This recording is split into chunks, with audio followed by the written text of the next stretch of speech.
नमस्कार दोस्तों, कहानियों की श्रृंखला में आज सुनेंगे मालती जोशी जी की कहानी छोटी लकीर बड़ी लकीर। लेकिन उससे पहले मेरा आपसे विनम्र अनुरोध है कि अगर मेरे द्वारा सुनाई हुई कहानियाँ आपको अच्छी लगती हैं तो मेरे चैनल को सब्सक्राइब ज़रूर करें, लाइक करें और अपने दोस्तों और परिचितों में शेयर भी करें। बेल आइकन दबाना बिल्कुल भी ना भूलें।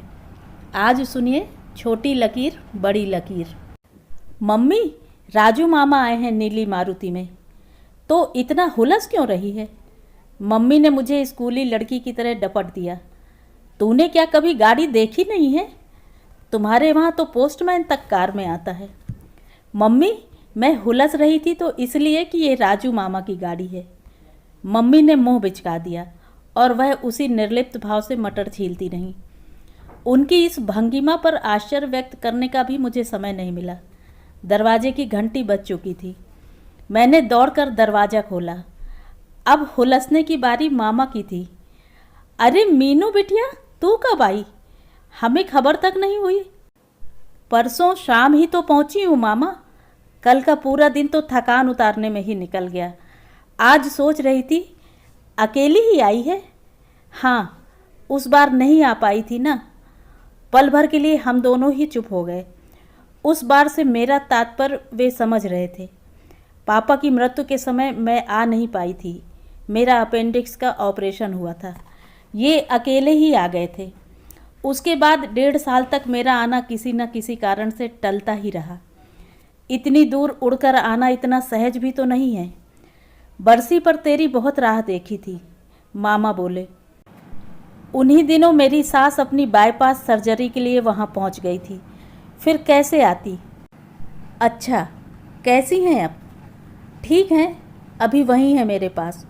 उन्होंने ही कहा कि मैं बच्चों को देख लूँगी, तू बेफिक्री से हो आ। तभी तो मेरा निकलना संभव हो सका। बच्चों को भी ले आती, ज़रा घर में रौनक हो जाती। खैर, दीदी कहाँ हैं? बुलाती हूँ। उन्हें बिठाकर मैं भीतर गई। फिर से बुलाने का नाटक करना पड़ा। मम्मी, राजू मामा आए हैं। आ रही हूँ, मम्मी ने कहा और घुटनों पर हाथ लिए धीरे धीरे बाहर आईं। मैं तो हैरान रह गई। ये अचानक इनके पैरों को क्या हो गया? सुबह तक तो ठीक ठाक थे। मामा ने आगे बढ़कर उनके पैर छुए। कैसी हो दीदी? बस जिंदा हूँ, मम्मी ने थकी सी आवाज़ में कहा। तुम अपनी कहो, तुम इधर कैसे भूल पड़े? मामा का चेहरा इस व्यंग्योक्ति से म्लान हो आया। फिर भी मुस्कुराते हुए बोले, तुम्हारा आशीर्वाद लेने आया हूँ। शशांक की शादी कर रहा हूँ। इसी 25 का मुहूर्त निकला है। अब तुम्हें पूरे 8 दिन वहाँ आकर रहना होगा, नहीं तो काम ही नहीं चलेगा। तुम्हारे सिवा बड़ा बुजुर्ग अब है ही कौन?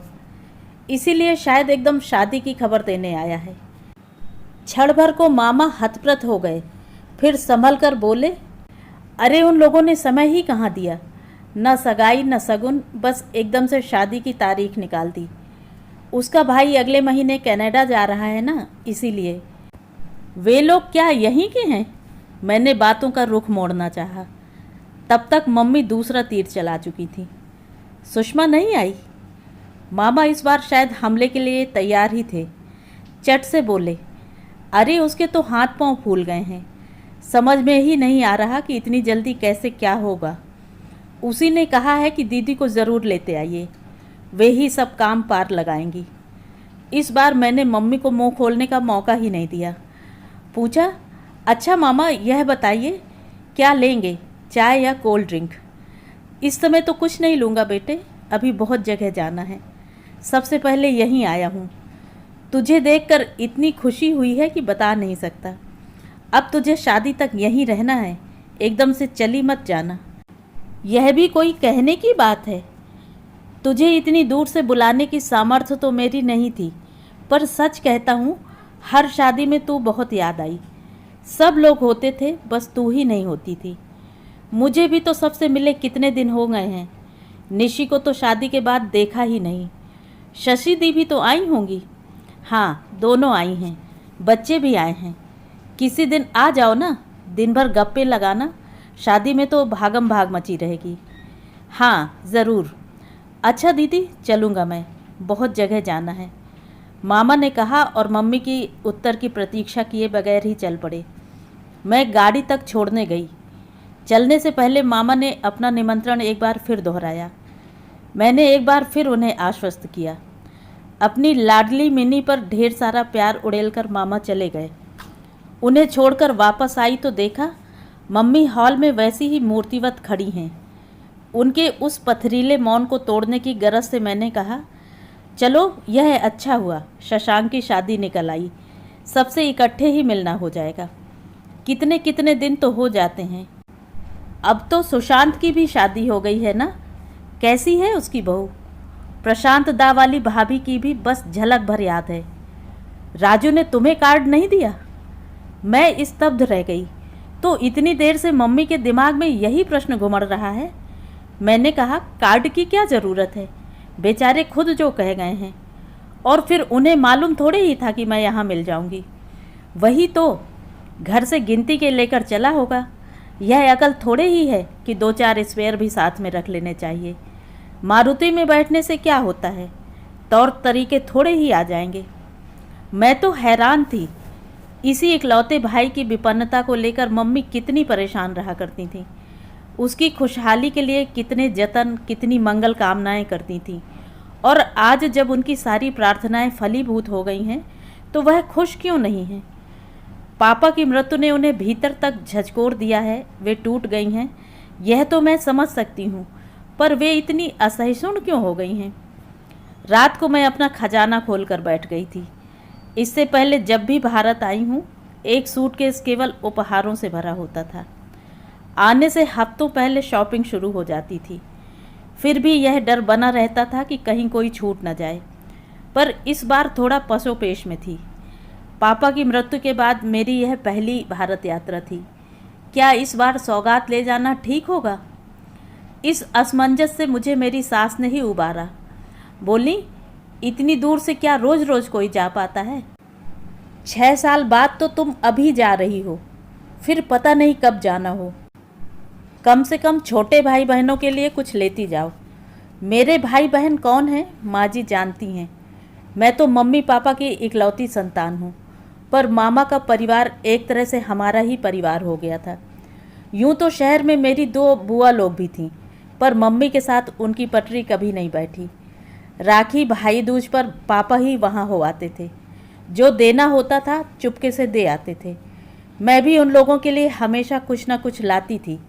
पापा बड़े खुश होते थे, पर उन सौगातों को मम्मी की नज़र से बचाकर रखना पड़ता था, नहीं तो घर में अच्छा खासा नाटक हो जाता था। इस बार गिनी चुनी चीज़ें ही लाई थी और अब उनका ही मुआयना कर रही थी। मम्मी, पिछली बार शशांक ने एक मल्टी कलर्ड स्वेटर की फरमाइश की थी, मैं याद से ले भी आई हूँ।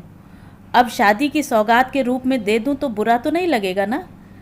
मैंने पैकेट खोलकर मम्मी के सामने किया तो उसे हाथ से परे हटाते हुए बोली, क्यों इतनी महंगी चीज़ें लाती रहती है? इन नाशुक्रों को कोई कद्र करना भी आता है? ज़रा पूछना उससे कि पिछले स्वेटर का क्या हुआ। वह तो अब छोटा भी पड़ गया होगा मम्मी, 6-7 साल पहले लाई थी, अब तो पुराना भी लगने लगा होगा। बिल्कुल नया का नया रखा है। उस दिन मिसरानी का लड़का पहनकर आया था, तब मैंने देखा। लोग तो इम्पोर्टेड चीज़ों पर जान छिड़कते हैं और ये नौकरों में बांटते फिरते हैं। मिसरानी का लड़का? तो क्या आजकल मामा के यहाँ मिसरानी लगी हुई है? मैंने विषयांतर करना चाहा। और क्या, अब तो तेरे मामा के यहाँ मिसरानी है, मेहरी भी है, बाजार हाट करने के लिए एक छोकरा भी है। इसका मतलब है मामा के यहाँ सब आनंद मंगल है। लेकिन यह सब बताते हुए मम्मी का स्वर इतना कसैला क्यों है? पिछली बार जब आई थी तब मम्मी ने ही हुलस कर बताया था, प्रशांत की बहू तो जैसे साक्षात लक्ष्मी का रूप धर कर आई है। जब से उसका पांव पड़ा है धंधे में नफ़ा ही नफ़ा हो रहा है। अब तो सुशांत की भी शादी हो गई है ना मम्मी? बहू कैसी है? अच्छी है, बस एक बार अपनी सास के साथ आई थी। पूरे समय वह गूंगी गुड़िया सी बैठी रही, जैसे बांध कर लाई गई हो। प्रशांत और उसकी बहू तो कभी इधर का रुख ही नहीं करते। सुशांत तो आता होगा, शादी से पहले आता था, अब तो फुर्सत ही नहीं मिलती। इंजीनियर बनने के बाद शशांक भी बुआ के घर का रास्ता भूल गया है। शशि निशी पिछली बार मातमपुरसी का फर्ज अदा कर गई थी। अब 15 दिनों से आई हुई हैं, पर एक बार झांकने भी नहीं आई। ठीक तो है, जब गुड़ था तब चींटे भी चिपके रहते थे, अब यहाँ क्या रखा है? प्लीज़ मम्मी, मैंने तड़प कर कहा तो वे चुप हो गईं। बाद में मुझे ही बुरा लगा। बेचारी मम्मी अपने मन की बात मुझसे ना कहेंगी तो किससे कहेंगी? और ये तो वैसे ही बात करने को तरस जाती होंगी। नौकरों चाकरों के सिवाय यहाँ अब कौन आता है? उनका वह मौन तोड़ने की गरज से ही मैंने कहा, और मामी कैसी हैं, ठीक तो हैं? उसे क्या हुआ है?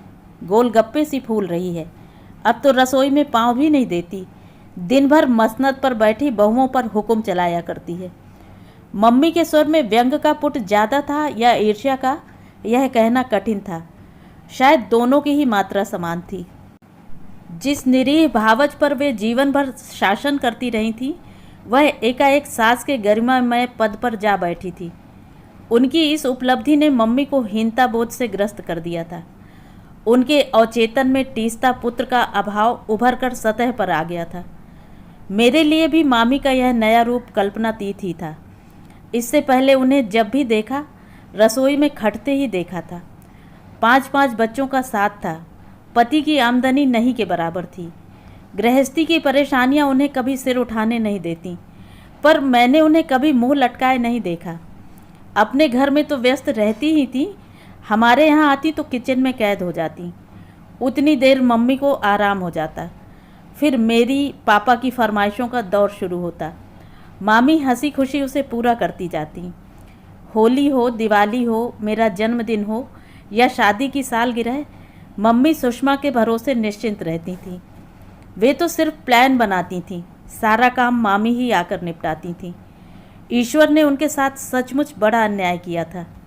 ऐसी सुघड़ महिला को इतना अकर्मण्य पति मिला था, पर उन्होंने कभी माथे पर शिकन नहीं आने दी। देर से ही सही, उनकी तपस्या फली है।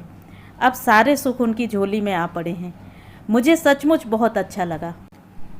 पर मम्मी के आक्रोश का अंत नहीं था। कहे जा रही थी, इस सुषमा को देखो, इसके लिए मैंने क्या नहीं किया। जिन बेटों के बल पर रानी बनी हुई है, उनके लिए कपड़े तक बनवाने का हौसला नहीं था इनका। पढ़ाई लिखाई तो दूर की बात है, पर आज इसे मेरे पास आते शर्म आती है। शशि और प्रशांत की शादी में इसके पास पहनने को ढंग की साड़ियाँ तक नहीं थीं। मैंने अपनी निकाल कर दी थी, और आज यह इतनी व्यस्त हो गई है कि निमंत्रण देने भी नहीं आ सकी।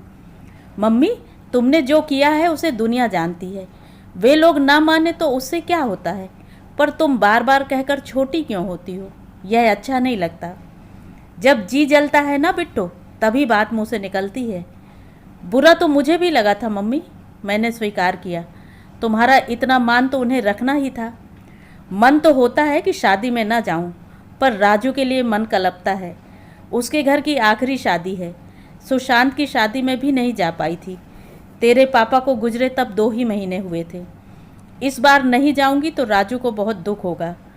वह बेचारा तो अब भी मेरा उतना ही मान रखता है। जब तब आ जाता है, घड़ी भर पास बैठकर सुख दुख की कह सुन लेता है। उनसे भी तो तुमने ठीक से बात नहीं की, तो क्या करूं?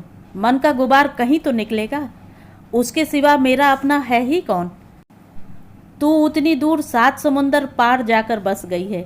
और मम्मी का अगला वाक सुबकियों में डूब गया। मेरे भी आंसू निकल आए। बरसों से जो रुलाई हम दोनों के मन में घुमड़ रही थी, उसे जैसे बाहर आने का बहाना मिल गया। उस रात बड़ी देर तक नींद नहीं आई। मम्मी का अकेलापन मन को कचोटता रहा। अपनी बेबसी पर कोफ्त हो आई, जिसने मुझे इससे पहले आने न दिया। बचपन में अगर कोई कहता कि लड़की तो पराया धन है, तो मैं उससे लड़ जाती, पर उसका मतलब अब समझ में आ रहा है। लड़का होता तो क्या इतने दिनों तक मुँह छिपाए पड़ा रहता? वह तो खबर मिलते ही दौड़कर आता और मम्मी को साथ ले जाता। आज मैं चाहूँ तो क्या उन्हें ले जा सकती हूँ? वे ही क्या साथ चलने को राजी होंगी? पापा के बाद घर का नक्शा बदला हुआ मिलेगा, यह तो तय था, पर लोगों के चेहरे भी बदल जाएंगे, यह नहीं सोचा था।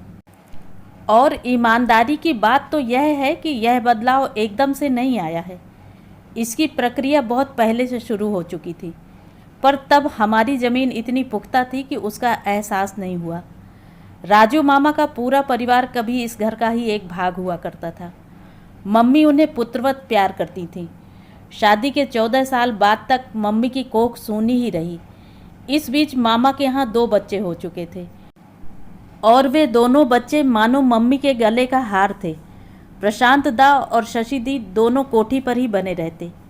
अपने उस किराए के कबूतर खाने में उनका दम घुटता था।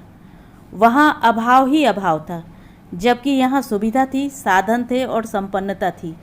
बुआ का लाड़ दुलार कई कई रूपों में प्रकट होकर बच्चों को अभिभूत किए रहता था। जब मामी के यहाँ तीसरा बच्चा आने को था तो मम्मी ने ऐलान कर दिया, अगर सुषमा के लड़का हुआ तो मैं प्रशांत को गोद ले लूँगी, लड़की हुई तो शशि को रख लूँगी। अपन को तो भाई पला पलाया बच्चा चाहिए। इस उम्र में अब नन्हे मुन्ने को पालना मेरे बस का नहीं है। मामा को कोई ऐतराज़ नहीं था। बच्चे तो वैसे भी बुआ के यहाँ ही पल रहे थे, पर नियति को कुछ और ही मंजूर था। वही इस असंभव घट गया जिसकी सबने आशा छोड़ दी थी। सुशांत के जन्म के कुछ समय बाद ही मम्मी ने मेरी आहट पाली और मम्मी की पूरी दुनिया ही बदल गई। उनका मन बदल गया, उनका रुख बदल गया। भतीजों के प्रति उनकी ममता का ज्वार एकदम उतर गया। मेरे जन्म के बाद भी मामा को कुछ दिन तक आशा बनी रही कि मम्मी प्रशांत या सुशांत को गोद ले लेंगी, क्योंकि तब तक उनके यहाँ शशांक भी आ गया था। पर मम्मी ने उनके प्रस्ताव पर ध्यान ही नहीं दिया। एक बार अपने बच्चे को गोद में खिलाने के बाद उनका मन दूसरे बच्चों से विमुख ही हो गया था। और मम्मी ने ठीक ही किया। दूसरों के बच्चों को गले लगाने के लिए गज भर का कलेजा चाहिए, वह मम्मी के पास नहीं था। अगर किसी को रख भी लेती तो उसके साथ अन्याय ही होता। मामा के जिन बच्चों पर कभी वे जान छिड़कती थी, उनके साथ उनका व्यवहार कभी कभी इतना अमानवीय हो जाता कि उतनी छोटी उम्र में भी मैं उसे अनुभव करती और शर्म से गड़ जाती थी। वे उन्हें मेरे खिलौने नहीं छूने देती थी, मेरे कपड़ों की अलमारी उनके सामने नहीं खोलती थी। मुझे दूध का गिलास भी उनसे छिपा कर दिया जाता था, जो मेरे गले से नहीं उतरता था। अगर मैं खाने के लिए ना नुकुर करती तो सबको सुनाकर कहती, दुनिया के बच्चों को देखो कैसे अघा कर खाते हैं, और इसे देखो पता नहीं कौन सा अमृत पीकर आई है कि भूख ही नहीं लगती। अगर मैं कोई भूल कर बैठती तो उसका दोष भी मेरे गंवार साथियों को ही दिया जाता। जो बच्चे कल उनकी आंखों के तारे थे, जो किसी दिन इस घर की शोभा बनने वाले थे, उनकी तहजीब में उन्हें अब खोट ही खोट नजर आने लगी थी। दिन भर उन्हें टोकती रहती, सोफे पर पाँव मत दो, पाँव घिसटाकर मत चलो, नाखून मत चबाओ, खाते समय आवाज़ मत करो, जूठे हाथ से गिलास मत उठाओ। बच्चे लाख छोटे हों, मान अपमान खूब समझते हैं। सबसे पहले प्रशांत ने आना छोड़ दिया, फिर शशि दी छिटक गईं। उनकी तो मुझ पर खास कृपा दृष्टि थी। मुझे अपमानित करने का या दुखाने का कोई मौका वे छोड़ती नहीं थीं। वे यह कभी नहीं भूलीं कि मैंने आकर उनसे बुआ की ममता भरी गोद छीन ली है, उनके सुख का संसार उजाड़ दिया है। मेरे इस अपराध को उन्होंने कभी क्षमा नहीं किया। निशी और शशांक भी जब तक छोटे थे माँ का पल्लू पकड़कर बराबर आते रहे। बुआ के घर का आकर्षण ही ऐसा था। हाँ, मामी के मनोभावों का भी पता नहीं चला। गजब की सहनशील थीं, हमेशा मुस्कुराती रहतीं। मान अपमान उन्हें कुछ भी नहीं व्यापता था। मम्मी की झिड़कियाँ भी हंसकर झेल लेती थीं। शायद जानती थीं कि अपने लंबे चौड़े परिवार को पालने के लिए ननंद का साया बहुत ज़रूरी है, इसीलिए नवोढ़ा दुल्हन की तरह सिर झुकाए रहती, मम्मी के अहम को तुष्ट किए रहती। मामा के परिवार में केवल 2 लोग थे जिनका हम पर निश्चल निर्हेतुक प्यार था। एक तो राजू मामा खुद थे, दूसरा था सुशांत। मुझसे मुश्किल से साल भर बड़ा होगा, इसीलिए मैंने उसे बड़े भाई का दर्जा कभी नहीं दिया। वह हमेशा मेरा हमउम्र साथी बना रहा। हर छोटे बड़े काम के लिए मैं उसका मुंह जोहती रहती। बाहर जाते समय वह साय की तरह मेरे साथ रहता। उसने मुझे कभी भाई की कमी महसूस होने नहीं दी। मेरी शादी में वही सबसे ज़्यादा रोया था। मेरे ससुराल चले जाने के बाद उसी ने मम्मी पापा का अकेलापन बांटा था। और अब मम्मी बता रही हैं कि सुशांत इधर का रुख ही नहीं करता। ताज्जुब है। 8 दिन तक मैं जज्ब किए रही। मन में एक आशा थी कि मेरे आने का समाचार मिलते ही मामा के यहाँ से कोई न कोई आएगा, कम से कम सुशांत तो ज़रूर ही आएगा। जब जब बाहर का गेट खड़कता मैं चौकन्नी हो जाती, उलाहनों को मन में तरतीब से सजाने लगती, पर उन्हें बाहर आने का मौका ही नहीं मिलता, क्योंकि दरवाज़ा खोलने पर या तो मेहरी के दर्शन होते या डाकिए के। कभी कभी तो यह महज हवा की ही शरारत होती। पूरा हफ्ता इसी हताश प्रतीक्षा में बीत गया।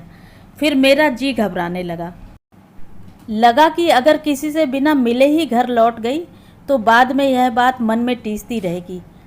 इतनी दूर से इतने सारे पैसे खर्च करके आती हूँ तो किस लिए? मम्मी पापा से मिलने की ललक तो खैर थी ही, पर और भी लोग थे। मेरी सहेलियाँ थीं, मामा और बुआ का परिवार था, अड़ोसी पड़ोसी थे। इन सब से मिलकर ही तो पीहर का परिवेश बनता था। यहाँ तक कि घर के नौकर चाकर भी इसमें शामिल थे। उनके बिना घर का चित्र पूरा नहीं होता था। आश्चर्य की बात तो यह थी कि मम्मी इस बार खुद मुझे बुआ लोगों के यहाँ ले गईं, पर मज़ा नहीं आया। पूरे समय रोना धोना ही चलता रहा। सहेलियाँ तो अब अपने अपने घर थीं। मेरा और उनका एक साथ मैके आना तो संभव नहीं था। जो भी मिली मातम पुरसी के लिए ही तत्पर लगीं। अड़ोस पड़ोस में भी एक तरह से यही बातें होती रहीं। उनकी बातों ने मुझे अपराध बोध से ग्रस्त कर दिया कि मैं इतनी देर से क्यों आई। कम से कम मामा के यहाँ मुझे यह सब झेलना नहीं पड़ेगा, यह निश्चित था। एक तो घर में शादी का माहौल था, दूसरे उस घर से मेरा रिश्ता औपचारिक कभी नहीं रहा, बल्कि वह तो जैसे इसी घर का एक हिस्सा था। मम्मी बार बार कहती रहीं कि शशि निशि को शौक प्रकट करने तुम्हारे पास आना चाहिए, पर मैं स्वयं ऐसा नहीं चाहती थी। मैं उन लोगों से एकदम सहज भाव से मिलना चाहती थी। प्रशांत दा के गुलगुथने बच्चे की खूब तारीफ सुन रखी थी, उसे देखने की खूब इच्छा हो रही थी। सुशांत की बहू को देखने का चाव था, और निशि से तो मैं शादी के बाद मिली ही न थी। सुना था शशि दी के पति भी अब क्लास 1 ऑफिसर बन गए हैं और गाड़ी वाड़ी ले ली है। यह सब देखने सुनने का चाव था, पर अभिमान की एक छोटी सी फांस मेरे मन में भी अटकी थी, जो मुझे उधर का रुख नहीं करने देती थी। फिर एक दिन पता चला कि हम लोगों की अनुपस्थिति में मामा मामी होकर गए हैं। फिर तो मुझे बहाना मिल गया। मामा का लाड़ दुलार, मामी का प्यार मनुहार, हम सब भाई बहनों की धींगा मुस्ती सब नए सिरे से याद आने लगा। अपने घर में तो मैं माँ बाप की इकलौती लाड़ो थी ही। मामा के यहाँ भी राजकुमारियों से मेरे नाज उठाए जाते थे। उनकी अपनी बेटियाँ इसीलिए कभी कभी ईर्ष्या से जल भुन जाती थीं। मम्मी इजाज़त नहीं देंगी यह मालूम था, इसीलिए एक दिन शॉपिंग का बहाना करके अकेले ही निकल पड़ी। यह मुझे मालूम था कि मामा का किराए वाला दड़बा 7-8 साल पहले ही छूट गया है। छोटा सा ही सही, अब उनका अपना मकान है। गांव में नाना जी के नाम की थोड़ी सी ज़मीन थी। मुकदमेबाजी करके पापा ने बड़ी मुश्किल से उसे छुड़ाया था। फिर मम्मी का हिस्सा भी मामा के नाम करके उसे बेच डाला था। उन्हीं पैसों से यह छोटा सा मकान खरीदा गया था। सारी दौड़ धूप पापा ने की थी, पर मम्मी ने सारा श्रेय प्रशांत दा की लक्ष्मी बहू को ही दिया था। कहती थी कैसी सुलक्षणी बहू है, देखो एक दिन किराए के मकान में नहीं रही, आने से पहले सारा इंतज़ाम कर लिया। शहर से बाहर एक सुनसान कॉलोनी में होने से वह घर सस्ता मिल गया था, पर अब ऑटो रिक्शे से जाते हुए देखा, सड़क के दोनों ओर घनी बस्ती बन गई है। एक से एक सुंदर इमारतें नज़र आ रही थीं। पापा की दूरदर्शिता की दाद देने को जी चाहा। वे खूब जानते थे कि 4-5 साल में शहर यहाँ तक खिंच आएगा। मकान मेरा देखा हुआ था, पता भी पूरा याद था, पर जिस मकान के सामने मेरा रिक्शा रुका था वह तो पहचाना ही नहीं जा रहा था। शादी में रंग रोगन तो सभी करवाते हैं, पर मामा ने तो एक मंजिल चढ़ा ली थी। आसपास की खाली जगह भी घेर ली थी। सामने बड़ा सा जालीदार बरामदा निकल आया था। पुराने कमरे तो बाहर से नज़र ही नहीं आ रहे थे। दरवाजे पर वही नीली मारुति खड़ी थी, शायद कहीं जाने का प्रोग्राम था। दोनों बहनें पीछे की सीट पर थीं, सामने भाभी बैठी थीं। ड्राइवर की सीट खाली थी, शायद प्रशांत दा का इंतज़ार था। मम्मी ने मामी के लिए कहा था कि गोलगप्पे सी फूल रही हैं, पर यह वर्णन तो प्रतिमा भाभी पर भी लागू हो रहा था। ऑटो के पैसे चुकाकर जैसे ही मैं मुड़ी, प्रशांत घर से निकले। अरे मिनी, तू कब आई? मुझे आए तो 15 दिन हो चले हैं। मामा ने बताया तो होगा, मैंने शिकायती लहजे में कहा। अरे मेरी और डैडी की तो 2-2 दिन तक मुलाकात ही नहीं होती है। डैडी, यह संबोधन मेरे लिए नया था।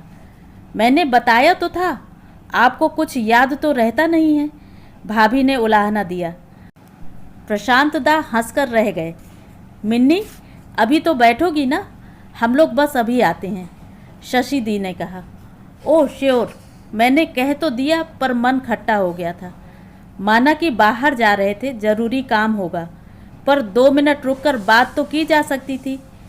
उन तीनों ने तो नीचे उतरने की जहमत तक नहीं उठाई, जैसे गाड़ी कहीं भागी जा रही हो। मम्मी ठीक ही कहती हैं, मारुति में बैठने से तहजीब थोड़े ही आ जाएगी। मामी ने देखते ही अंक में भर लिया, पर पता नहीं क्यों ऐसा लगा कि उस स्पर्श में पहले की सी ऊष्मा नहीं रही, या हो सकता है कि यह मेरा वहम हो।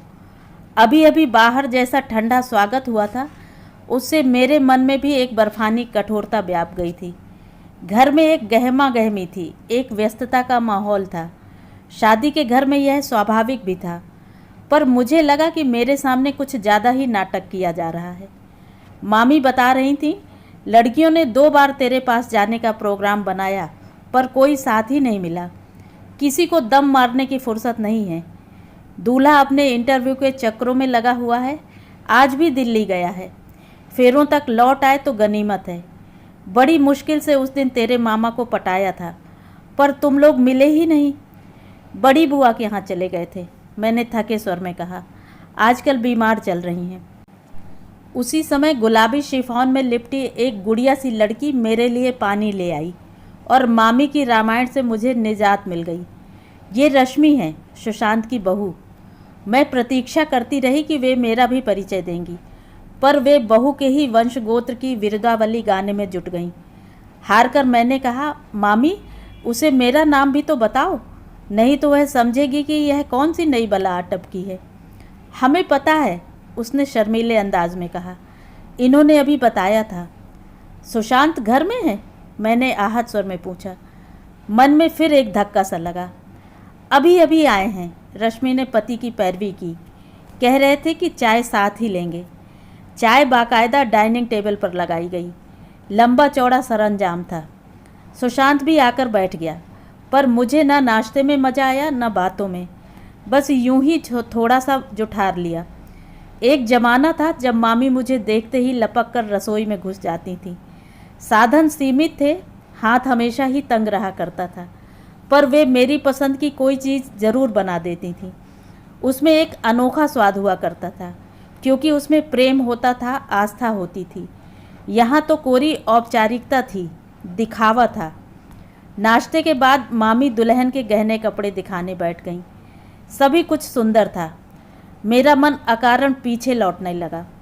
शशि दी को शादी में मम्मी ने सेट बनवा कर दिया था। मामी के पास ढंग की 2 साड़ियाँ भी नहीं थीं, वे भी दी थीं। अब तो चित्र ही बदल गया है। पता नहीं ये लोग कौन सी जादू की छड़ी पे आ गए हैं। मिट्टी में भी हाथ लगाते हैं तो सोना हो जाती है। और ये बहन बेटियों के लिए। मामी ने मेरी तंद्रा तोड़ते हुए एक गट्ठर आगे सरकाया। मैं तो हैरान रह गई। सब की सब कांजीवरम की साड़ियाँ थीं। मैं सबको यूं ही उलट पलट रही थी कि एक पर तो नज़र अटक कर रह गई। नारंगी रंग की ज़मीन पर गहरे हरे रंग का जरी का बॉर्डर था और पल्ला भी इतना खूबसूरत था कि बस। साड़ी पर से आंख उठाते ही देखा, दोनों सास बहू एक दूसरे को देखकर मुस्कुरा रही हैं। मैं बुरी तरह झेंप गई। रश्मि बोली, यह साड़ी मम्मी जी ने पहले ही दिन आपके नाम कर दी थी। आपकी पसंद का कितना सही अंदाज़ा था उन्हें। होगा नहीं क्या? उसे क्या मैं आज पहली बार देख रही हूँ? गोद में खिलाया है मैंने। उसकी पसंद नापसंद मैं ना जानूँगी। मामी, इतनी महंगी साड़ी मैं नहीं लूँगी। तेरी मामी की हैसियत ही क्या है बिट्टो, यह तो तेरे भाई दे रहे हैं। महंगी सस्ती जैसी भी है, तुझे पसंद तो है ना? देख, पहनना ज़रूर, नौकरों में मत बांट देना। मामी, मैंने मुंह फुलाकर कहा, अव्वल तो वहाँ नौकर होते ही नहीं हैं, और मैं क्या कोई राजरानी हूँ जो कांजीवरम की साड़ियाँ नौकरों में बांटती फिरूंगी? अरे मेरी लाडो, तो किस राजरानी से कम है। मामी ने मुझे अंक में भरकर चूम लिया। मेरे आंसू निकल आए। मामी निहाल हो गईं, पर वह उन आंसुओं का भेद नहीं जान पाईं। यह अच्छा ही हुआ। मामी की बात ने मुझे एक अपराध बोध से भर दिया। हालांकि वह अपराध मेरा नहीं था। मामी ने हर बार मुझे साड़ियाँ दी, कोई तीज त्यौहार खाली नहीं जाने दिया। पर मम्मी वे साड़ियाँ अपने पास ही रख लेती थी। कहती, अब इन्हें कहाँ लाद कर ले जाएगी, यहीं रहने दे, मुझे भी ज़रूरत पड़ती ही रहती है। तो क्या मम्मी वे साड़ियाँ नौकरों में बांटती रही हैं? शायद इसीलिए शशांक ने अपना स्वेटर मिश्रानी के लड़के को दे दिया था। इसी संदर्भ में एक और दुखद प्रसंग याद हो आया। मेरी शादी से पहले मम्मी ने मामा के पूरे परिवार को कपड़े बनवा दिए थे।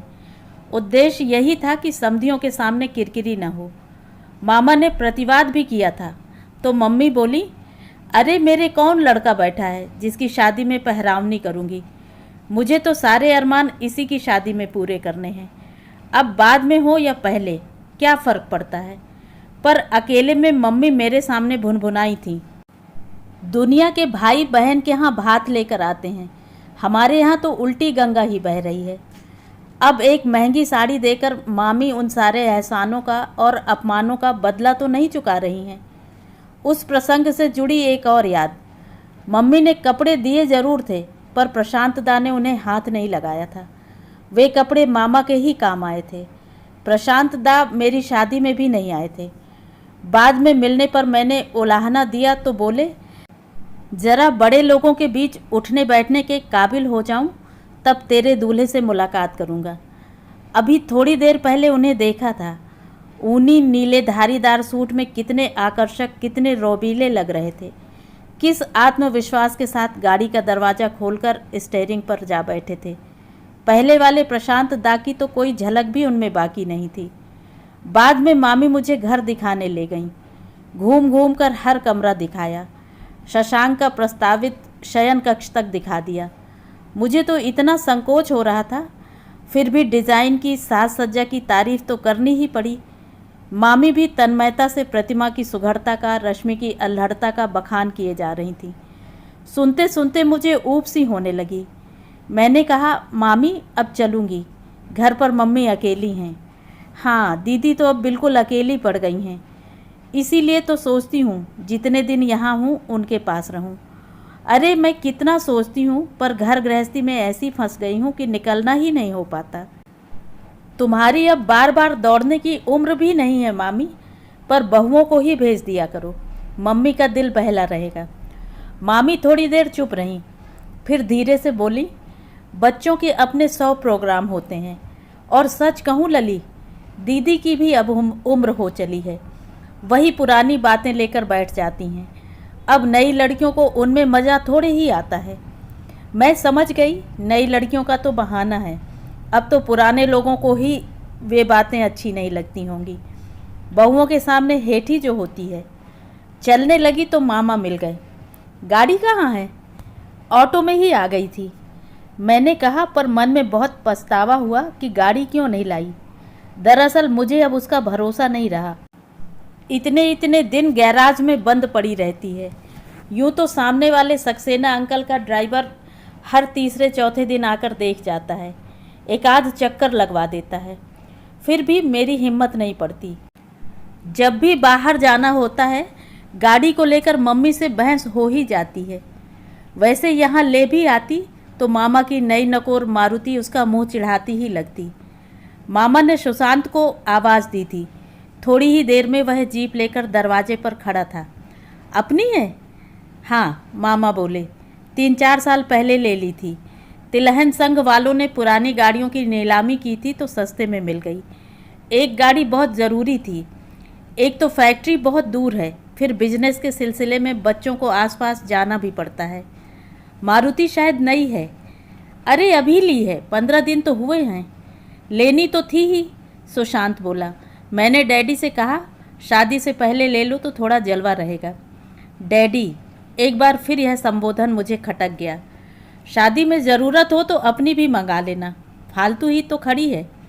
गाड़ियों की कोई कमी नहीं है मिनी, प्रॉब्लम तो उन्हें रखने की है, सुशांत ने कहा। ठीक भी है, अब तो हर किसी के पास गाड़ी हो गई है।